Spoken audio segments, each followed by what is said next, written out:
11 महीने का जो रिन्यूअल का झंझट है वो ख़त्म कर दीजिए और हमको जो पैसा आप देते हैं उसके अनुसार हमारा काम वेतन कीजिए, हमें एक उचित सम्मान मिले। हर बार हमें सिर्फ आश्वासन ही मिलता है, आश्वासन के अलावा कुछ नहीं मिलता है। सदैव यह कहा जा रहा है कि इनकी नियुक्ति बिल्कुल वैध तरीके से हुई है, इनकी सेवा को समायोजित की जाए, इनकी सेवा को नियमित की जाए, लेकिन सरकार के स्तर से इस पर कोई सुनवाई नहीं हो रही है। मैं भागलपुर यूनिवर्सिटी में हूँ, लेकिन वहाँ से मुझे 27 अक्टूबर को टर्मिनेट कर दिया गया उर्दू विषय। चाहिए जो हमारा आयु 65 साल फिक्स किया जाए। बिहार के विभिन्न विश्वविद्यालय में सेवा देने वाले अतिथि शिक्षक एक बार फिर से सरकार के खिलाफ सड़कों पर उतर गए हैं। आप तस्वीरों के माध्यम से देख सकते हैं, बड़ी संख्या में जो शिक्षक व शिक्षिकाएं हैं वो आज पटना के गर्दनी बाग में एकजुट हुए हैं। सरकार के खिलाफ जो है वो नारेबाजी कर रहे हैं और जो शिक्षक हैं इनका कहना है कि हम लंबे समय से विभिन्न विश्वविद्यालयों में अपनी सेवा प्रदान कर रहे हैं, लेकिन सरकार अब तक हमारी मांगों को नहीं मानिए। देख सकते हैं जो कटआउट लिए हुए हैं उसमें साफ तौर पर लिखा हुआ है अतिथि शिक्षक प्राध्यापकों को 65 साल तक समायोजन करे। मतलब समायोजन करने की मांग को लेकर के लगातार पिछले कई वर्षों से ये लोग सरकार के पास अपनी मांगों को रख रहे हैं, लेकिन सरकार अब तक इनकी मांगों को नहीं मानी है। इन तमाम मुद्दों को लेकर के जो धरना स्थल पर अतिथि शिक्षक हैं उनसे हम बात करते हैं। सर, आप लोग लंबे समय से समायोजन की मांग कर रहे हैं। लंबे समय से समायोजन की मांग कर रहे हैं और लंबे समय से सरकार को उच्च शिक्षा में गति प्रदान करने की दिशा में कार्य भी कर रहे हैं। और कोरोना काल में जिस समय शिक्षकों का घोर अभाव था, कॉलेजों में घंटियां नहीं बजती थी, तो उस कोरोना काल में भी हम लोगों ने पढ़ाने का काम किया। ऑनलाइन माध्यम से, ऑफलाइन माध्यम से जैसे जैसे सरकार का निर्देश हुआ हमने कार्यों का निर्वहन किया। और रेगुलर शिक्षक के अलावे की तरह जितने भी हमको कार्य दिए जाते हैं, शैक्षणिक और गैर शैक्षणिक कार्यक्रम, जैसे परीक्षा में ड्यूटी करना, कॉपी मूल्यांकन करना, सभी कार्यों में हमारी सहभागिता होती है। हम पूर्ण मनोयोग से अपने कर्तव्यों का निर्वहन करते हैं। हमसे शपथ पत्र लिया जाता है कि आप इसके अलावा अन्यत्र कहीं से वेतन नहीं लेंगे, तो आखिर अब इस उम्र के पड़ाव में हम कहाँ जाएंगे। आप लोग इतने दिनों से सेवा प्रदान कर रहे हैं, आप लोगों को वेतन के नाम पे क्या कुछ मिलता है? हमें वेतन के नाम पर 50,000 रुपया मिलता है अधिकतम, और 1500 रुपया प्रति क्लास के हिसाब से 11 महीने के लिए दिया जाता है। और हम कार्य करते हैं रेगुलर की तरह, कॉपी का मूल्यांकन भी करते हैं, कॉलेज में अन्य जैसे परीक्षा प्रपत्र का सत्यापन हुआ, बच्चों के आवेदन का सत्यापन हुआ, सारे कार्यों का निष्पादन हम करते हैं। फिर आखिर भेदभाव क्यों?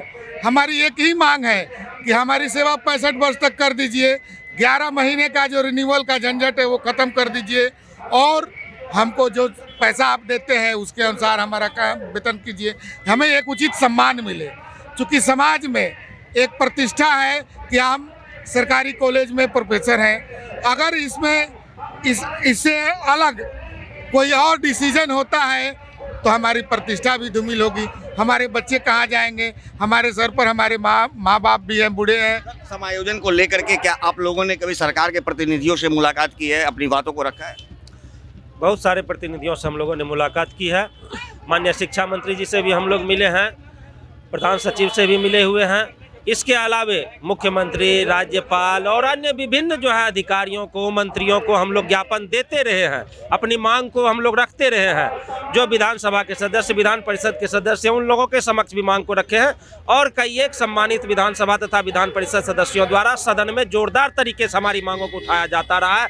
वो लोग भी हमारे समर्थन में आवाज़ बुलंद करते हैं। उन लोगों का भी मानना है कि इसकी नियुक्ति जो है, क्या कुछ कहा क्या जा रहा है? उन लोगों के द्वारा कह तो रहा हूँ कि सदैव यह कहा जा रहा है कि इनकी नियुक्ति बिल्कुल वैध तरीके से हुई है, इनकी सेवा को समायोजित की जाए, इनकी सेवा को नियमित की जाए, लेकिन सरकार के स्तर से इस पर कोई सुनवाई नहीं हो रही है। माननीय शिक्षा मंत्री जी ने एक बार कहा भी शिक्षा समिति के समक्ष कि इनकी सेवा के संबंध में हम लोग समीक्षा करेंगे, लेकिन उसको लेकर के विभागीय स्तर से जब सदन की ओर से उनसे जवाब मांगा जा रहा तो अब तक वो कोई जवाब नहीं दे पा रहे हैं। मैडम, लगातार जो सरकार है नौकरी देने की बात कर रही है, नई नई बहालियां कर रही है, लेकिन आप लोग पिछले कई वर्षों से सेवा दे रही हैं, आप लोग को नियमित नहीं किया जा रहा है।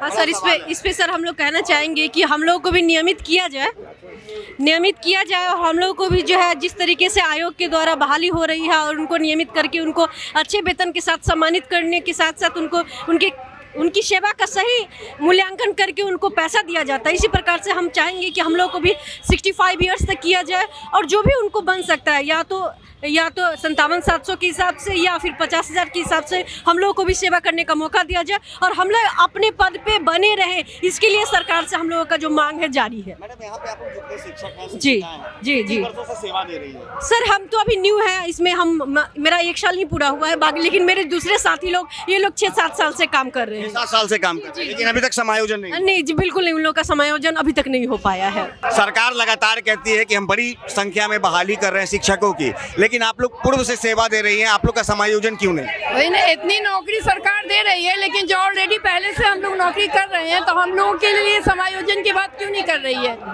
हम लोगों को हर वक्त डर लगा रहता है कि हम लोग को हटा दिया जाएगा, बल्कि मुझे तो हटा ही दिया गया है। कुछ यूनिवर्सिटीज में टर्मिनेट भी कर दिया गया है, जिसमें से मैं भी हूँ। मैं भागलपुर यूनिवर्सिटी में हूँ, लेकिन वहाँ से मुझे 27 अक्टूबर को टर्मिनेट कर दिया गया उर्दू विषय में। तो मैं सरकार से मांग करना चाहती हूँ कि हमारी सेवा को फिर से समायोजित किया जाए।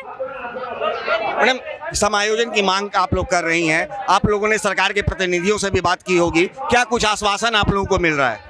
बस सिर्फ पिछले 6 साल से हम लोग जॉब कर रहे हैं और हर बार हम लोग सरकार के प्रतिनिधि से बात करते हैं, हर बार हमें सिर्फ आश्वासन ही मिलता है, आश्वासन के अलावा कुछ नहीं मिलता है। इसलिए आज हम लोग 2 दिनों से धरना में शामिल हुए।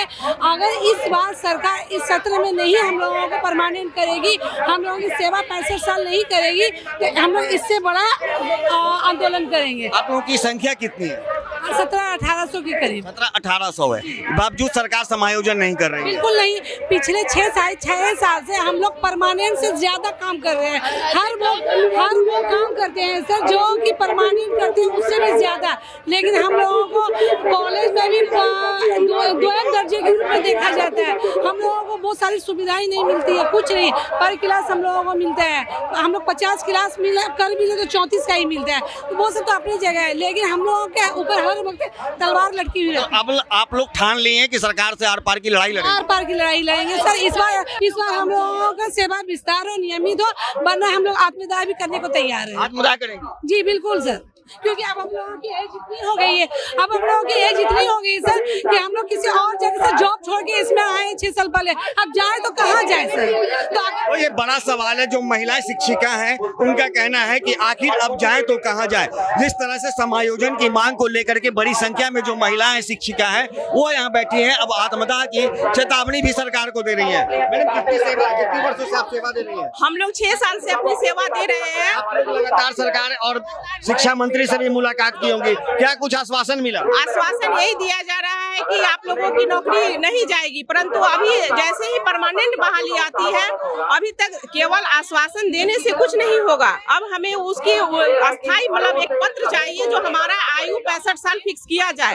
अन्य राज्यों में देखा जाए तो सभी जगह गेस्ट असिस्टेंट प्रोफेसर की नियुक्ति में आरक्षण का लाभ दिया गया है, तो क्यों हमारी सरकार हम लोगों से इतनी बेरुखी क्यों अपना रही है? एक तरफ हमारी माननीय मुख्यमंत्री जो है सो बेटी बचाओ बेटी पढ़ाओ की नारा लगा रहे हैं और आज उनकी ही राज्य की बेटियां अपने अस्थायी नौकरी के लिए सड़क पर उतरी हुई है और अपनी मांग के लिए गुहार लगा रही है। प्रगति यात्रा के आगे आप लोग क्या करेंगे? सरकार अब भी नहीं मानती है तो? सरकार नहीं मानती है तो हम लोग अनशन पे बैठेंगे, धरना पे बैठेंगे, आत्मदाह करेंगे, क्योंकि मरना तो है ही, तो क्यों नहीं आज अपनी नौकरी के लिए हम रोड पर सरकार के सामने में अपने आत्महत्या करेंगे। लेकिन सरकार को हमारी नियुक्ति अस्थायी करनी पड़ेगी, क्योंकि यदि परमानेंट आ जाती है तो हम लोगों को बाहर का रास्ता दिखा दिया जाता है।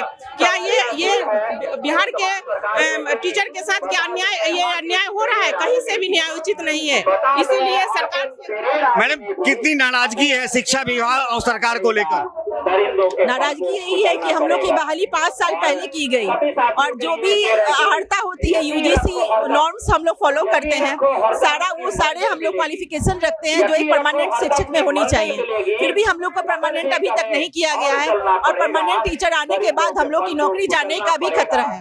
तो हम लोग सरकार से यही डिमांड है कि हम लोग इतने सालों से गुणवत्तापूर्ण शिक्षा दिए हैं, तो हम लोग को पहले परमानेंट किया जाए, उसके बाद और टीचर की बहाली की जाए, हम लोग की सेवा समायोजन किया जाए, 65 साल कर दिया जाए, जो हम लोग असुरक्षित महसूस करते हैं। आप लोग तो लगातार मांग कर रही हैं, लेकिन सरकार तो अब तक कुछ की नहीं है। सरकार पिछली बार भी धरना पे हम लोग बैठे, पहले हम लोग का सैलरी 25,000 था, 25,000 से 50,000 किया गया, तो अब अब समायोजन की मांग कर रही हैं, अब क्या लग रहा है समायोजन सरकार नहीं करती है तो आगे आप लोग क्या करेंगे?